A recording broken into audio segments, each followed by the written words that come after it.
யுகாதி பண்டிகை திருநாளை முன்னிட்டு ஓசூர் மலசந்தையில் பூக்கள் வாங்க குவிந்த மக்கள்.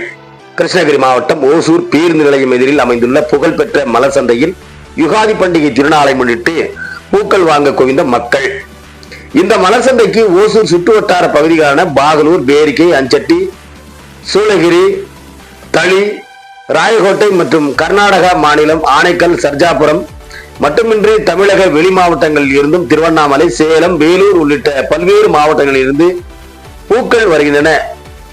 இந்த நிலையில் ஓசூர் பகுதியில் விளைக்கூடிய ரோஸ், சாமந்தி, மல்லி ஆகிய பூக்களுக்கு மவுசு அதிகமாக உள்ளது.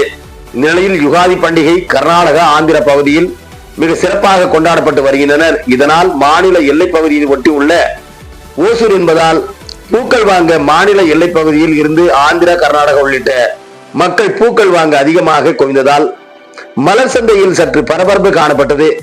நேற்றைய தினம் பூக்களின் விலை சற்று குறைவாக காணப்பட்ட இந்த நிலையில் நேற்று 250 ரூபாய்க்கு விற்ற மல்லிப்பூ இன்று 1000 ரூபாய்க்கு விற்பனையானது. அதே போன்று நேற்று கனகாம்பரம் 200 ரூபாய்க்கு விற்பனையான பூக்கள் இன்று 700 ரூபாய்க்கு கனகாம்பரம் விற்பனையானது.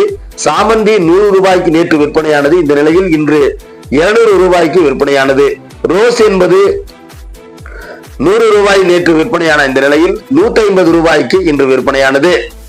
யுகாதி பண்டிகை திருநாளை முன்னிட்டு சற்று பூக்களின் விலை உயர்வாகவே காணப்பட்டது. இருப்பினும் வியாபாரிகள் தெரிவிக்கையில் இன்னும் 2 நாட்கள் உள்ள இந்த நிலையில் நாளை இன்றைய விட பூக்களின் விலை அதிகமாக விற்பனையாகும் என வியாபாரிகள் தெரிவிக்கின்றனர். விலை உயர்ந்துள்ளதால் விவசாயிகள் மகிழ்ச்சி அடைந்துள்ளனர் என்பது குறிப்பிடத்தக்கது. ஓசூரில் இருந்து செய்தியாளர் செல்வமுடன் ராமச்சந்திரன்.